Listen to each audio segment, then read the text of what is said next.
Welcome back to this very special edition of CI Living from the historic Virginia Theater, where right here on this stage 100 years ago, the spotlight was on the Bat.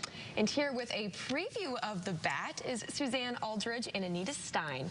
Ladies, you were taking me like right back to 1920s New York City. You look fabulous. Tell us about your costumes. Well, mine is vintage Downton Abbey. It's a tea dress, so it's 3/4 length. It has a base dress, and then it has an overlay. Tell me a little bit about your character in the Bat.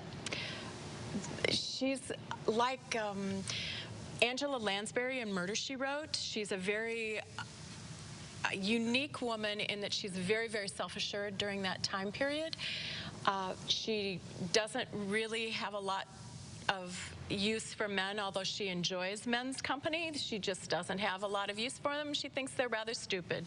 And she has plenty of money. She's very, very well-to-do. Her private personal maid, Lizzie, has been with her through thick and thin, and she's a force to be reckoned with, and feels like she's always right about everything. Very That's nice. True. Do you relate to your character? Oh, no, not at all. I am so modest. It's just, no. So tell me a little bit about the rehearsal process. How are you really bringing us back to the 1920s? And has the language been difficult in the play, like the verbiage? Anita and I were talking about this. Actually, the whole cast was talking about this. I was in my previous career, I was an English teacher as well as a drama teacher. And one of the most difficult things for an actor is to speak not how we have spoken all of our lives. And this play is 100 years old. And so it's written as if it was 100 years old. So sentences are ended with prepositional phrases that we would not necessarily have. Words are used that that are totally taken out of, if we used them in our vernacular now, it would sound very strange. And so to stay true to the script, it has to be 100% on. You can't change the words, get the intention. It has to be verbatim. Dead letter perfect, right? Dead letter perfect. That's I will say we changed one word in my script because I'm supposed to talk about holding some of her hair in this one scene, but in the script it says holding a switch. And I kept thinking when I was reading the script, why did she have a switch? What was she doing with a switch, you know? And then I looked it up and realized that back in the day that was a hairpiece. So we changed it to hairpiece for this audience, so they would know she wasn't using whips. Speaking of that, I want to make sure our audience understands that this is still a digestible and understandable play. You really, I'm sure, develop an ear for it, kind of like when you go see Shakespeare. Absolutely. As the play goes on. Absolutely. So there might be a learning curve at the beginning, but would you say that by the end you understand what's going on? Yeah, it's pretty understandable. It's a really, really good, engaging script, very funny, mysterious, so people will be on the edge of their seat and laughing at the same time. Well, we're hoping to be doing that here right now. You're going to give us a little sneak peek of a scene from the production. Kind of set the stage for us. What are we going to be looking into? So we're going to be presenting the opening scene, setting up what's getting ready to happen. So, okay. Yeah. Well, we're looking forward to it, and we're going to let you take the stage now. Okay, thank you. He said the reason they turned the lights off last night is because there's a storm threatening. He says it burns out their fuses. Oh, I hope it's a dry summer. Oh, tell Billy to bring some candles so we have them ready. You're not going to ask me to go out in that hall alone. What is wrong with you anyhow, Lizzie? Last night, I was standing at the top of that there staircase with your hairpiece in my hand. I looked down and I saw a gleaming eye. It looked back at me and it winked. I tell you, this house is haunted.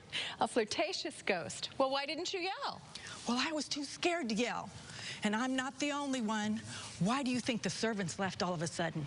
Do you really believe that the housemaid had a pain in her side? Or that the cook's sister had twins? I bet you a cent that cook doesn't even have a sister, and her sister never had twins. No, they can't pull one over on me like that, Miss Nelia. They were scared away. They saw it. What time is it? It's 10:30. Oh, Miss Dale's going to be here in 30 minutes. Bring me the Ouija board. Bring it here. I had it up here with my prayer book on it to keep it quiet.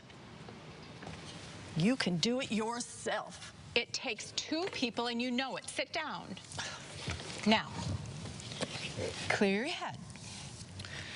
I have stood by you through thick and thin. I stood by you when you were a vegetarian. I stood by you when you were a theosophist.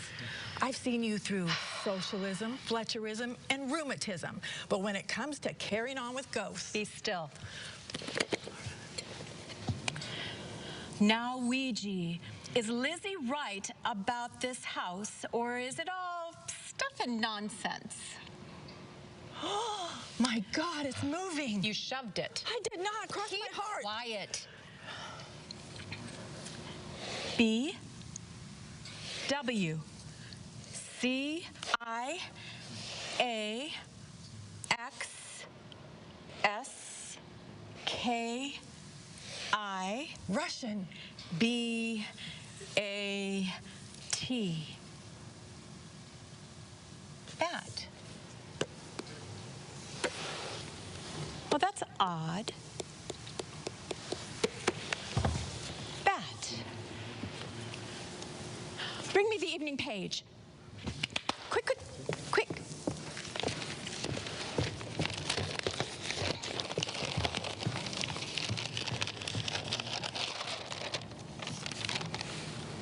Police again baffled by the Bat.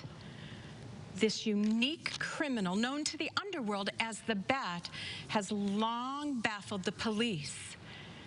The record of his crimes show him to be endowed with almost diabolical intuition.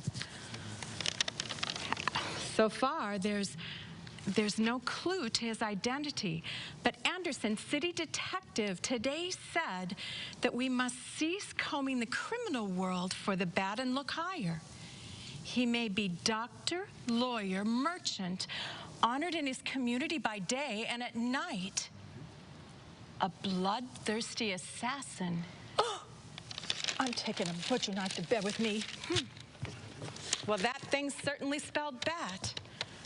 Oh, if I were a man, I wish I were. Oh, I would like to see any person of my doctor, lawyer, or merchant of my acquaintance lead a double life without me suspecting it.